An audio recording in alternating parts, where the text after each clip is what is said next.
You're listening to the Weekend Sport Podcast with Jason Pine from News Talk ZB. To golf we go. Team Europe just 4 points away from victory over Team USA after 2 days of 3 at golf's Ryder Cup in Rome. Yeah, Tommy Fleetwood now enters the stage. He went through the green. He's up on a hill to the left here on 16, and he just tried to chop it out of that rough and did it brilliantly. It's in! Oh my! Tommy Fleetwood with a 2. Europe has won this hole. The USA still ahead. Now 2 up with 2 to play. So Team Europe are on 10.5 points. Team USA on just 5.5 points. Europe dominated the morning session, the alternate shot foursomes, winning 3-1 to extend their lead to 9.5, 2.5. But the US took the final session 3-1. Patrick Cantlay and Wyndham Clark grabbing the final point of the day for Team USA. So Team Europe need just 4 points from tomorrow's 12 singles matches to regain the Ryder Cup. No side has come from 5 points back on the final day to win the Ryder Cup in the event's 96-year history.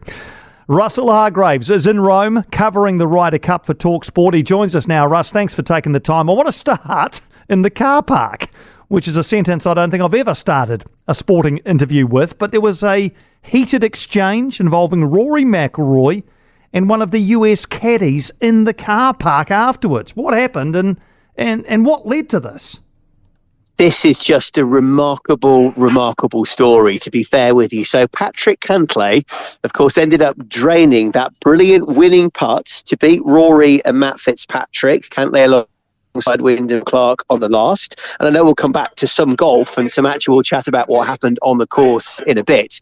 But all of this, of course, relates to what has been just an unbelievable day. So reports basically that Patrick Cantlay was wearing no cap over the course of the tournament because basically it's in protest because he wants to be paid to be there and play in the Ryder Cup, which none of the players are actually doing. There's money made for charity and so on, but nobody is paid to actually represent their team at the Ryder Cup. It's so special, it stands in its own rights. Anyway, he's denied that since, saying, no, my cap simply doesn't fit. But I think there's no smoke without fire. And there's a real feeling that Patrick Cantlay probably has done some kind of 1 or 2 man protest with his mate Xander Schauffele, because also he missed the pre-tournament team practice, didn't go to that. And also, even though he was pictured in the photo, didn't actually attend the gala dinner in the build-up to the tournament either. There's a fair bit going on here, and Cantlay obviously isn't happy.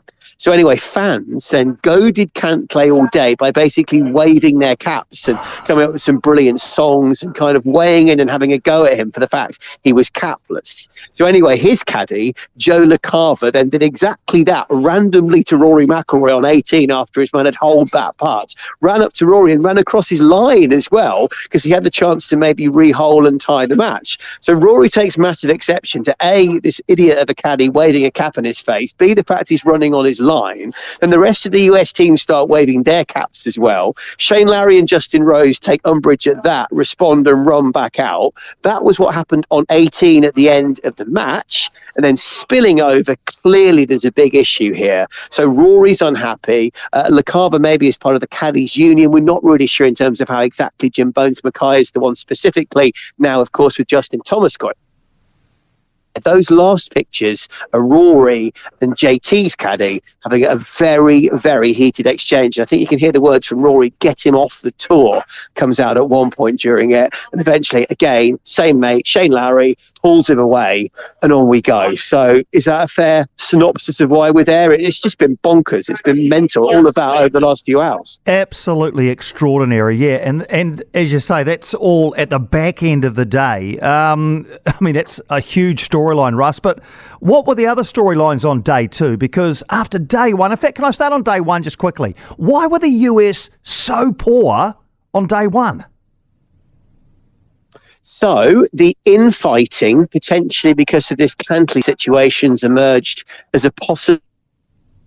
Cantlay and his mate Xander Schauffele appear, according to the initial report that broke today, to have kind of isolated themselves away from the rest of the squad because of their stance on not being paid for the Ryder Cup. We don't know if that's right. As I say, Cantlay has denied it since, and so has his agent, but not massively denied some of the backdrops to it. Just side of things. And there's also kind of a report that Cantlay's maybe unhappy at the fact Brooks Koepka is getting paid $3 to $5 million to be there by Live Golf. So Koepka alone is almost being paid by his employer to be there and represent his tour at the Ryder Cup. And apparently Cantlay's unhappy about that. Who knows? So anyway, there's that possible reason. Of course, don't forget the US captain Zach Johnson last night our time mooted illness within the camp, which all seemed a little bit weird and crazy. Apparently Ricky Fowler was the most sick, didn't play at all today, but was then seen smoking and chilling out and playing on the range, and obviously then, hanging out and watching all of the action with his family and the other players and wives today. So I don't know.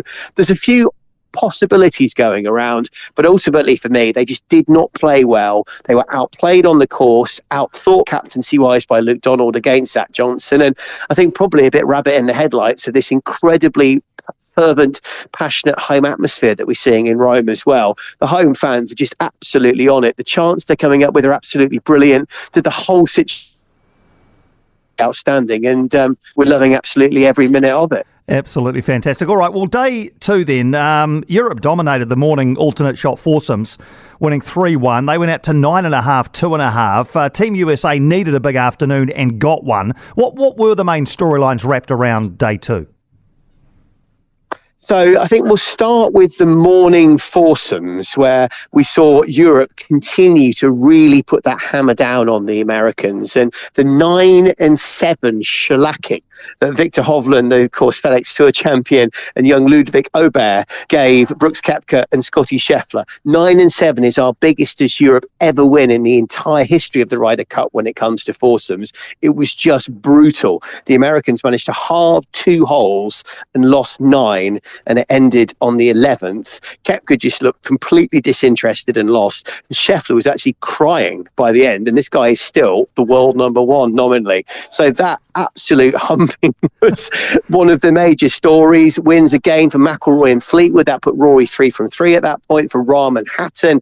Homer and Harmon, for the Americans, finally won their first solo individual point of the entire Ryder Cup, because of course it was 3 halves and no outright wins on the first day. That was a story in itself. That set things up for the 4 balls in the afternoon, and to the Americans' credit, they came back hard. So Burns and Morikawa home, both getting wins, and then fair play to Justin Rose and Bob McIntyre, the Scottish lefty. They stood up, stood tall, and beat Thomas and Spieth to get another point on the board for Europe, to just keep them at arm's length and keep that healthy lead. And of course that set the stage for Rory and Fitzpatrick. Cantlay, Clark, looked like Rory and Matt were going to probably win that and give Europe an even bigger lead, but Cantlay, to his credit, despite the backdrop, everything we've talked about, came back and birdied 16, 17 and that unbelievable putt at 18 that led to the showdown. And for all of those reasons, they nicked that point at the end, keep it a bit closer, 11.5, 5.5 going into the singles. Yeah, even so, even with that fight back, Russ, no side's ever come back from 5 points back on the final day to win the Ryder Cup, have they, in the event's 96-year history? So still a mountain to climb for the US. Do we know who's playing who in the singles? Has the draw dropped?